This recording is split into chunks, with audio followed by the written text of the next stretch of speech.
Sükunət vəziyyətindən hərəkətə başlayan cisimdir isə, deməli başlanğıc sürət V0 sıfırdır. Bərabər yeyinləşən hərəkət də aydın məsələdir ki, sükunətdən başlayan hərəkət yavaşlayan olmur. Birinci saniyədə cisim S, ikinci saniyədə isə 3S gedir və şərtə görə bu ikisinin cəmi 120 metrdir. Onda alırıq 4S bərabər 120 metr, S də bərabər olur 30 metr. Birinci saniyədə 30 metr yol getmişdir, ikinci saniyədə isə 90 metr.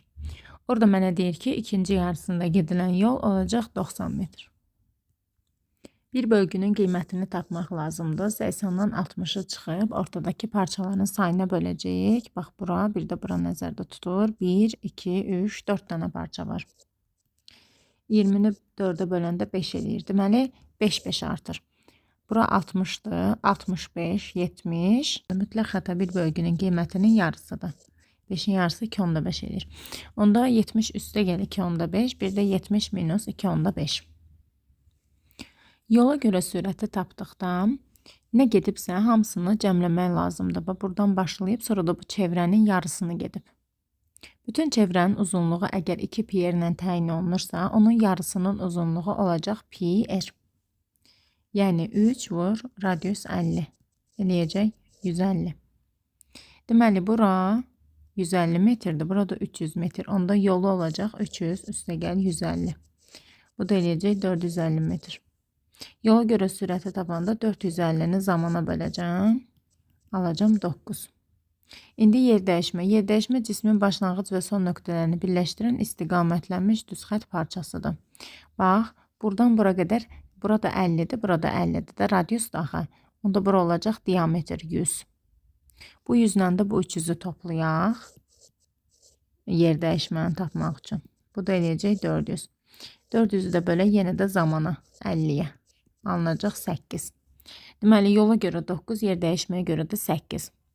D variantı.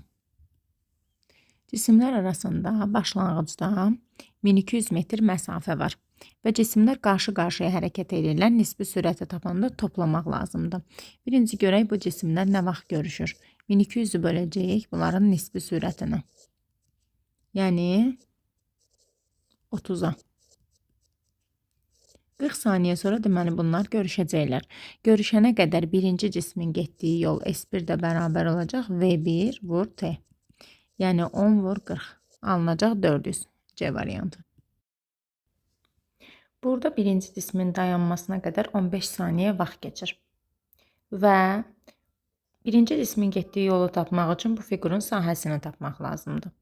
Burada bir üçbucağımız var. Bu üçbucağın aşağı oturacağı 10'dur. Hündürlüyü 20 ilə 10'un arasındadır. O da 10'dur. Böl 2. Bu eləyir 50. Deməli, bura 50'dir. İndi bura baxmaq lazımdır. Burada trapesiya əmələ gəlib. Yuxarı oturacaq 10, aşağı oturacaq 15, böl 2, vur hündürlüyü də 10'dur. Bu ilə bir ixtisar getsə 5 qalar. 25'i də 5'ə vuranda olur 125. Deməli, burada olacaq 125. Onda bu cisim 50 üzərinə gəl 125. 175 metr yol getmiş olur. İkinci cisimdə isə bax budur. Bu fiqur düzbucaqlı əmələ gəlib burada. Bunun sahəsini tapmaq lazımdır. 10'u vuracaq 15'ə, bu da eləyəcək 150 metr. Bunlar hər ikisi eyni nöqtədən başlayıb və ikisi də x oxu istiqamətində hərəkət edir. Çünki sürətin proyeksiyası müsbətdir də. Sıfırdan yuxarıdadır qrafik. Ona görə də aralarındakı məsafəni tapmaq üçün çıxmaq lazımdır. 175-dən 150-ni çıxıram, qalacaq 25. A bəndi. Birinci cisim x oxunun əksi istiqamətində yeyinləşən hərəkət edir. Əgər x oxu istiqamətində olsaydı, qrafik belə olardı. Amma x oxun əksinədir. Yeyinləşən hərəkət edir, sürət get-gedə artır. İkinci cisimdə x oxunun əksi istiqamətində bərabər sürətlə hərəkət edir və konstant olur. Bərabər sürətlə hərəkət edən ikinci cisimdir. Bərabər yeyinləşən budur. Koordinat zamandan xətti asılı olan xətti asılılıq x bərabərdir plus minus x0 plus minus vx-dir. Belə deməkdir. Sürəti zamandan xətti asılıdır. Bu isə birinciyə aiddir. Vx bərabərdir plus minus v0x plus minus axt. Aha. X oxunun əksinə hərəkət edir hər ikisi. 5-də ortaya. Hansı ifadələr doğrudur? Verilmiş radiusda deyir, deməli R konstantı olacaq. Çevre üzrə bərabər sürətli dövrədən maddi nöqtənin mərkəzə qaçma təcili. A bərabərdir V kvadratı böl R. Omega kvadratı R. Xətti sürətinə düz mütənasibdir. Yox, kvadratikdə axı. Dövrətmə periodunun kvadratı ilə tərs mütənasibdir. Aha. 4pi kvadratı R böl T kvadratı. Bu düzdür. Onda avtomatik bu səhvdir. Çünki burada 4pi kvadratı R n kvadratıdır. Yəni tərs asılı deyil. Bucaq sürətinin kvadratı ilə düz mütənasibdir. Bəli, omega kvadratı R-dir. Bu düzdür. Deməli 2 və 4. A-dan B-yə 120 dərəcədir. Əgər 120 dərəcəni 0,5 saniyəyə gedirsə, onda bütöv çevrəni, yəni 360 dərəcəni nə qədər vaxtda gedər? Bir tam dövrə sərf olunan zaman period adlanır və biz period tapırıq. 0,5 vurulsun 360 bölünsün 120. Bu da eləyir 1,5. Bucaq sürəti də ki, omega bərabər 2pi böl t-dir. 2 vurulsun 3 bölünsün 1,5. Bu da eləyir 4. E variantı. Eyni qüvvənin təsiri deyir. F bərabər MA-dır. MA ilə tərs mütənasib asıldığında M1 bölünsün M2 bərabər olacaq A2 bölünsün A1-ə. İndi ikinci cismin təcilini tapası olsaq, 4-ü 4-ə böləndə 1 eləyir. Birinci cismin təcilini tapası olsaq, 8 minus 16 bölünsün 4. 8 minus 16 bölünsün 4. Bu da eləyəcək mənfi 2. Amma təbii ki, biz modulunu götürəcəyik. Kütlə mənfi olmur. Bu da olacaq 2-də 1. C variantı. Təcili də tapmaq üçün düsturum V çıxılsın V0 bölünsün T'dir. 40 kiloqram kütləli cismin ağırlığı olacaq 400 Newton. Aşağı doğru 400 Newton. Və bu qüvvənin də 2 dənə proyeksiyası var. Bucağa biçik olan proyeksiya F kosinus alfadır, digəri F sinus alfadır. 100 sinus alfa. 100 vur, sinus 0,8-də, bu da 80 eləyəcək. Bura 80-dır. Və reaksiya qüvvəsi də budur. Reaksiya qüvvəsi yuxarı yönəlir. Və 80 Newton yuxarı var, bir də aşağı doğru ağırlıq var 400. Onda reaksiya bərabər olacaq 400 minus 80. Bu da eləyəcək 320. 11-ci sualda ipi kəsdikdə təsir əks təsirə bərabər olur. Ona görə də qüvvələr bir-birinə bərabərdir. Onda M1A1 bərabər olur M2A2-yə. Yəni ki, tutaq ki, A1 bölünsün A2 bərabər olacaq M2 bölünsün M1-ə. 1 böl 3. Onda A2 bərabər olacaq 3A1-ə. A2 3A1-ə bərabərdir, amma qüvvələr də bərabərdirlər. Newtonun 3-cü qanuna görə təsir əks təsirə bərabərdir. Çayın enini getməyə səbəb olan sürətin y oxuna proyeksiyasıdır. Meylə səbəb olan sürətin x oxuna proyeksiyasıdır.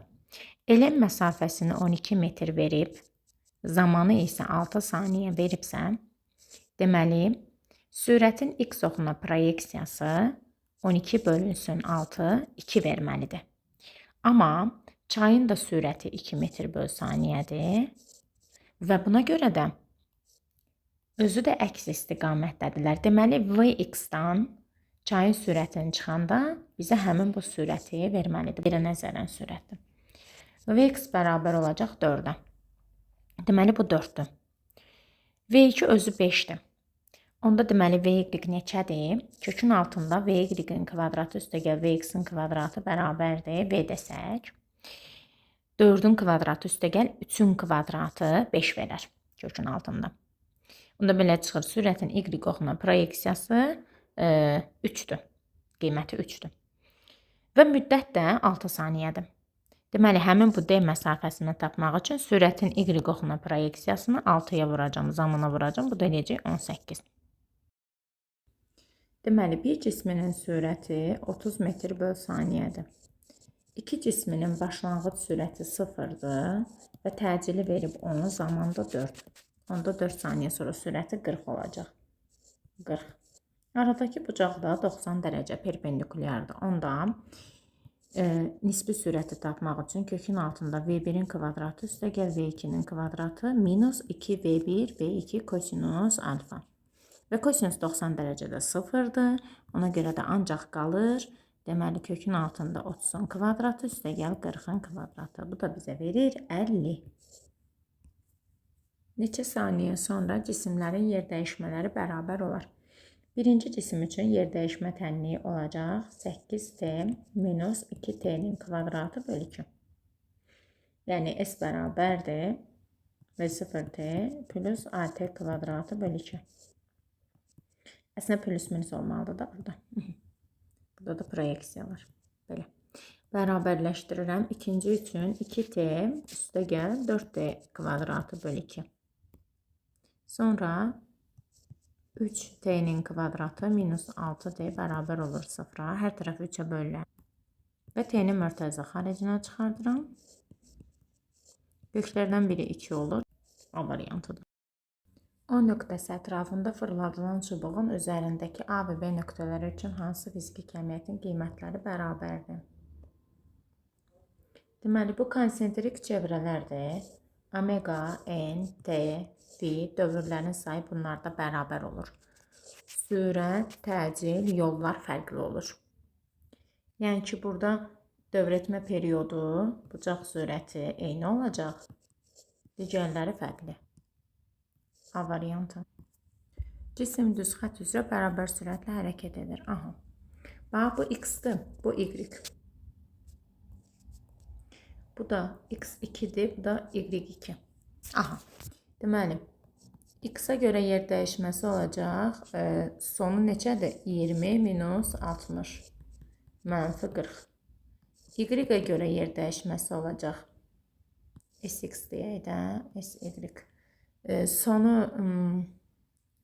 deməli buna y2 yazmalıyam. 60'dır, başlanğıcı 30. Burada qalır 30. İndi bunu kökün altında sx kvadratı üstəgəl sy kvadratı kimi yazıram. Ondan çıxır 50. 30 40-dırsa 50 verəcək də. Sürəti də tapmaq üçün 50-ni böləcəm 5-ə zamana. Bu da eləcək 10 metr böl saniyə və salam. Deməli, birinci təcili tapıram. F əvəzləyici bölünsün M-nə. 200-ü bölürəm 40-a. Bu eləyir 5. Məndən delta V-ni istəyir. Delta V bərabər olacaq A delta T. Sürətin dəyişməsi 5. Orada da ki 15-dən 5-i çıxacam. Bu da olacaq 50 metr böl saniyə. Newton vur saniyə. Ft böl kütlə vurulsun, məsafə də S olsun. Deməli, Ft mənə impulsu verir. İmpulsu kütləyə böləndə sürət alaram. Sürəti də məsafəyə böləndə nə alaram? Metr böl saniyəni böl bir dənə də metrə. Bunlar gedəcək. Qalacaq 1 böl saniyə. O da ki, tezliyin vahididir. Periodu verib 8 saniyə. T bərabər 12 saniyə sonra cismin sürətin təcilinin istiqaməti. 12 8-in hansı hissəsidir? 1 tam 2-də 1. 1 tamı atın getsin, onsuz da başladığı nöqtəyə geri dönəcək. 2-də 1-i götürün. 2-də 1.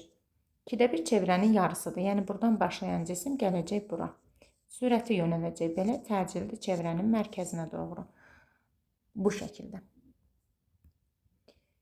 4 kiloqram kütləli cismin ağırlığı 40 newtondur. Deməli, burada 40 düşür, burada 40 düşür. Hal-hazırda tarazlıqdadırsa, deməli, cismin özünün ağırlığı olacaq 10 newton. 10 ilə 30-u toplayanda 40 eləyir də. Kütləsi də 1 kiloqramdır. Bunu tapdıq. İndi qüvvə olmayanda təcili tapacağıq. M2 minus M1. M1 plus M2 vurulsun J ilə. 4 minus 1. 4 üstə gəl 1 vurulsun 10. 6 verir. Hansı fiziki kəmiyyətlər zamandan asılıdır?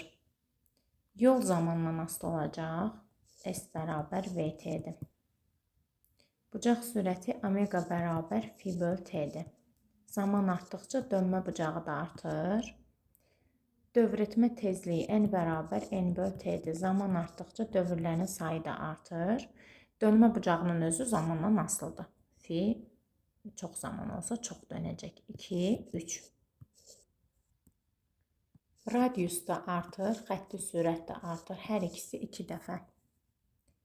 Bucaq sürəti omega bərabər V böl R-dir deyə dəyişməz. Düzdür. A bərabərdir V kvadratı böl R-dir. Bu 2 dəfə artsa, bu 2 dəfə azalacaq. Sürəti 2 dəfə artsa, bu təzədən qayıdıb 4 dəfə artacaq. Yekunda 2 dəfə artar, azalmaz. Dövr etmə tezliyi də ki, n bərabər V bölünsün 2 pi R-dir. Hər ikisi dəyişəndə bu dəyişməyəcək də. Hə, çünki heç omega da dəyişmədi axı. Yalnız 1 doğrudur. 23-cü sualda əvvəlcə sistemin təcilini tapaq. Təcili tapanda bu gərilməni nəzərə almayın. Onsuz da hər iki tərəfdə də var. 95-dən 20-ni çıxıb sistemin kütləsi 10 üstə gəl 15-in cəminə bölək. Bu bizə verəcək 3. İndi bir dənə baxın görün bu sistem hara gedər. Sağa 95 ilə dartılır, sola 20. Aydın məsələdir ki, bu tərəfə gedəcək. Əvəzləyici qüvvə sağa doğru yönəlir. İndi istəsən bundan tapa bilərsən. İstəsən bundan tapa bilərsən. Fərqi yoxdur. Mən məsələn bundan tapacağım. Sistem sağa doğru getdiyi üçün T-dən çıxacağım 20 newtonu. Bax, bundan bunu çıxacağım. Bərabər eləyəcəm M1 vurulsun A. Belə. T bərabər olacaq onda 50-yə. Vəssalam. Ya da ki, bu ilə də baxmaq olar. Burada da ki, sistem sağa gedir axı, T buradadır da. Burada da ki, 95-dən T-ni çıxıb bərabər eləyəcək 15 vurulsun A. T də bərabər olacaq 95 çıxılsın 45. Bu da bizə verəcək yenə də 50 newton, yəni eyni şeydir. 6 saniyədə yer dəyişməsini istəyirsə, birinci periodu tapın. Omega bərabər 2 pi bölünsün T-dir. T də bərabər 2 pi bölünsün omegadır.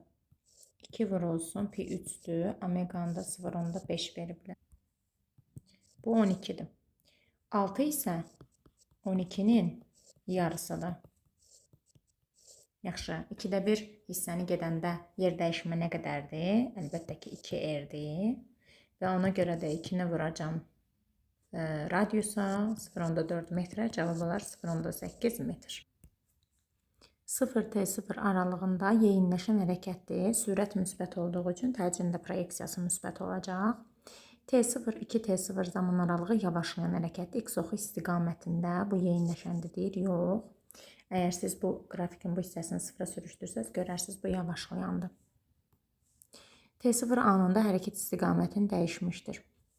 T0 anında dəyişməyir. Kəskin dönüş nöqtəsi lazımdır.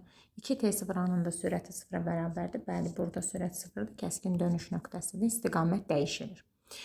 2T0, 3T0 aralığı yavaşlayandır. Yox, yeyinləşəndir. Əgər siz bunu 0-a sürüşdürsəz, görərsiniz bu yeyinləşən hərəkətdir. X oxunun əksi istiqamətində. Konsentrik çevrələrdə periodlar eyni olur. Yəni T1 periodu nədirsə, T2-nin də periodu ona bərabər olacaq. Tutaq ki, T1-də period T olsun, onda T2-də elə T-yə bərabər olacaq. Və qarşıda ötürmədə sürət sabit qaldığı üçün T bərabər 2 pi R böl V-dir. Yəni ki, T R-lə düz mütənasib asılıdır. Əgər 2R-də period T-dirsə, onda R-də period olacaq T böl 2. Yəni radius 2 dəfə azaldığı üçün period da 2 dəfə azalacaq. Söhbət qayışlı ötürmədən gedir. Belə, onda T1 T oldu, T3 isə oldu T bölək 2. Bu da olacaq 2 bölmək tərsinə vurmaq. Qüvvələrin əvəzləyicisinin sürətin istiqamətində olması bu o deməkdir ki, yeyinləşən hərəkət olsun. A variantı yeyinləşən hərəkətdir, bir də Y variantı yeyinləşən hərəkətdir. Sürətin əksinə olması bu o deməkdir ki, yavaşlayan hərəkət olsun. Bərabər yavaşlayan hərəkət bir C variantındadır. Başqa da yoxdur. Sıfıra bərabər olması o deməkdir ki, ümumiyyətlə təcil sıfır olsun, sürət dəyişməsin, cisim ya sükunətdə olsun, ya da düz xəttli bərabər sürətli hərəkət olsun. B və D variantı düz xəttli bərabər sürətli hərəkətdir. Sükunət alınan hərəkətə başlayırsa V0 sıfırdır, qüvvə də sabitdir, bərabər təcilli hərəkət A-da konstantdır. V0 0 olduğuna görə Sn bərabərdir. A bölü 2 vurulsun 2n çıx 1'dir. S1 qoysaq A bölü 2 vurulsun 2 vur 1 çıxılsın 1. Bu da olacaq elə deməli A bölü 2. S2 bərabər olacaq A bölü 2 vurulsun 2 vur 2 çıx 1. Bu da eləyəcək 3 A bölü 2. S3 bərabər olacaq A bölü 2, 2 vurulsun 3 çıx 1. Bu da eləyəcək 5 A bölü 2. Bax, buna S desəm, birinci saniyədə. Buna 3S deməliyəm, buna 5S deməliyəm. Ona görə belə gedir. S, 3S, 5S, 7S, 9S və s. Başlanğıcda hərəkət yeyinləşəndir. Sürətin proyeksiyası müsbət dik soxu istiqamətindədir. Ona görə əvəzləyici qüvvənin də proyeksiyası müsbət olmalıdır. Sonra bərabər sürətli hərəkətdə orada sürət konstant qalıb. Orada əvəzləyici qüvvə də təcil də sıfırdır. Sonra isə yavaşlayan hərəkətdir. Sürətin proyeksiyası yenə müsbət dik soxu istiqamətində hərəkətdir. Amma yavaşlayan hərəkət olduğuna görə gərək əvəzləyici qüvvənin proyeksiyası mənfidə olsun. Deməli, bərabər yeyinləşən hərəkətdir, düz xəttli bərabər sürətli hərəkətdir, bərabər yavaşlayan hərəkətdir. Saatın saniyə əqrəbinin periodu T saniyə 1 dəqiqə, saatın dəqiqə əqrəbinin periodu T dəqiqə 1 saat, o da 60 dəqiqədir. Bərabərdir 15 santimetrdir. R dəqiqəni bizdən soruşur. Deməli, A bərabərdir 4pi kvadratı R böl T kvadratıdır. Yəni ki, A saniyə bölünsün A dəqiqə. Bərabər olacaq R saniyə bölünsün R dəqiqə. Amma T-nin də kvadratı ilə tərs asılıdır. Yəni T dəqiqə bölünsün T saniyənin kvadratı. A saniyə böl A dəqiqəni mənə verib 4500. R saniyə 15'dir. 15 vur 60, vur bir dənə də 60 kvadratı var. Bölünsün R dəqiqə bərabərdir 4500. R dəqiqəni də tapmaq üçün kəsir xətti 15 vur 60, vur 60 bölünsün 4500. İxtisarlarımızı aparaq. Bunlar 3 qalar, 2 qalar, bu da eləyər 12. İzahların davamlı olmağını istəyirsinizsə kanala abunə olmağı və paylaşmağı unutmayın.